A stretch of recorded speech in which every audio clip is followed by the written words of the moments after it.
지난 시간에 이어서 분묘기지권의 내용 이어가겠습니다. 우선 분묘기지권이 인정되는 유형 세 가지가 있습니다. 그 첫 번째가 승낙형 분묘기지권입니다. 둘 간에 계약을 했다는 것이죠. 이렇게 분묘 설치한 자가 토지 소유자에게 나 네 땅에 분묘 좀 쓸게 허락해줘. 그래 써라 라고 오케이라고 사인을 했습니다. 이렇게 계약이 성립된 것이죠. 이때 둘 간의 약정으로 분묘를 쓰는 금액, 즉 지료를 지급하지 않겠다, 즉 무상이다, 영원 이렇게 했다면 이렇게 따른 것이고, 그렇지 않고 매년 10만원, 매년 20만원 이렇게 금액을 정한 경우에는 그 금액에 정한 대로, 즉 약정에 따른 것이죠. 약정된 바에 의하기 때문에 이 지료 지급에 관해서 현재까지 판례가 없습니다. 이 승낙을 하는 경우는 일정한 친분관계를 유지하겠죠. 예컨대 정말 잘 아는 지인이라든지 또는 친인척관계에 있든지 이럴 때 승낙을 하는 경우가 대부분이죠. 별다른 문제가 없는 것입니다. 두 번째, 양도형 분묘기지권이 있습니다. 자기 땅에 분묘를 설치했죠. 그 이후에 이 토지를 양도합니다. 분묘가 있는 상태에서 토지를 팔았는데 이 분묘에 대한 이장 투약을 하지 않았을 경우에 성립되는 것이죠. 그 원칙이 유상입니다. 이 토지를 사용한 대가, 즉 이장할 때까지 지료를 지급해야 될 것이죠. 특별한 사정이 없다면 분묘 기지권이 성립한 때, 즉 분묘 이장에 투약을 하지 않고 별도의 약정 없이 양도된 때 즉시 성립합니다. 토지에 대한 사용료, 즉 지료를 지급할 의무가 있는 것이죠. 그 세 번째가 취득시효형 분묘기지권입니다. 분묘기지권도 취득시효, 즉 일정한 기간 동안에 그 기간을 20년으로 보는 것이죠. 평온공연하게 그 분묘를 점유하고 계속 관리한 경우 관습법에 의해서 분묘기지권이 인정되는 것이죠. 그런데 장사 등에 관한 법률이 2001년 1월 12일부터 시행이 되었습니다. 그러니까 그 다음날 2001년 1월 13일 이전에 토지 소유자의 승낙 없이 설치한 분묘에 한해서 이런 취득시효형 분묘기지권이 인정될 수 있지만 그 이후, 즉 2001년 1월 13일 장사 등에 관한 법률 시행일 이 날짜 이후에 토지 소유자에게 승낙받지 않는, 즉 암장한 이런 무단 설치면은 더 이상 분묘기지권이 취득시효의 대상이 될 수 없는 것입니다. 지료에 관해서는 2021년 4월 29일 선고된 이 판결 이전에는 원칙적 무상이었습니다.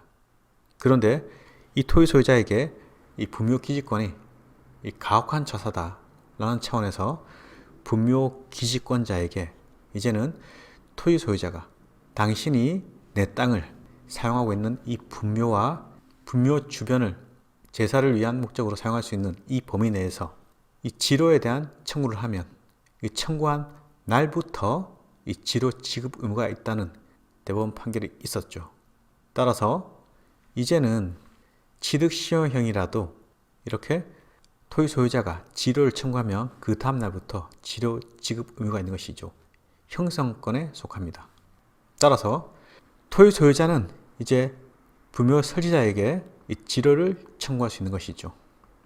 그럼에도 불구하고 지료 청구에 응하지 않을 때에는 이 법원을 통해서 지료 결정을 청구할 수 있는 것입니다. 분묘 기지권도 소멸을 하는 경우가 있습니다. 기존에 있던 이 분묘, 봉분과 그 주변, 제사를 지낼 수 있는 범위, 이 분묘 기지권이 있었는데 이장을 했습니다. 현재는 봉분이 없는 것이죠. 분묘가 없는 것입니다. 더 이상 분묘를 수호 그리고 제사에 필요가 없게 된 부분은 그 부분만큼 분묘 기지권이 소멸한 것이죠. 당연한 결과이죠. 외부에서 인식을 할 수 없는 상태가 됐으니까. 그리고 지료를 2년분 이상 연체할 경우 민법에 있는 지상권의 규정 280 규정을 유추 적용해서 분묘 기지권의 소멸을 청구할 수 있는 것이죠. 일반적인 매매 형태도 마찬가지겠지만 양도형 분묘기지권은 부동산 경매에서 새로운 매수인에게 토지가 양도됐을 경우에도 별도의 특약이 없는 것이죠.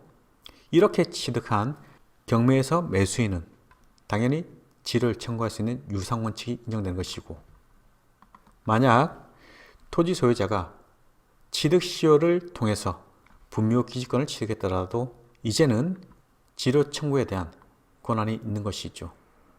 이른바 부당이득에 대한 법리로 다가서면 될 것 같습니다. 그런데 상대방이 이 지료 청구에 응하지 않는다. 이때는 지료 청구 그리고 분묘구리라 하죠. 이른바 분묘의 철거 그리고 이장 등에 대한 소송을 제기하게 됩니다.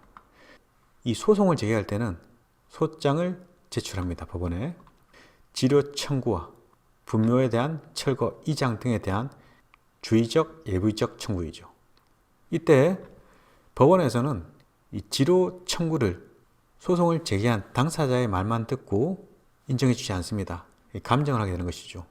그런데 분묘의 경우에는 아까 보셨듯 주로 임야 또는 농지 등에 많이 설치되어 있습니다.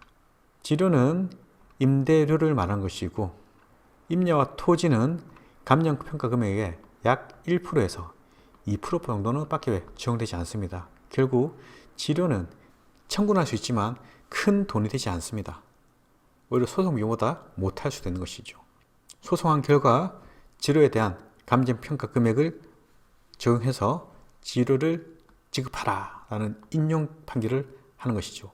이 판결이 확정되면 이제 그 분묘에 대한 관리자들은 지료를 2년분 이상 연체하면 이 소멸 청구로 인해서 철거가 될 수 있는 것이고, 철거에 대한 판결은 항상 바로 집행이 안 됩니다.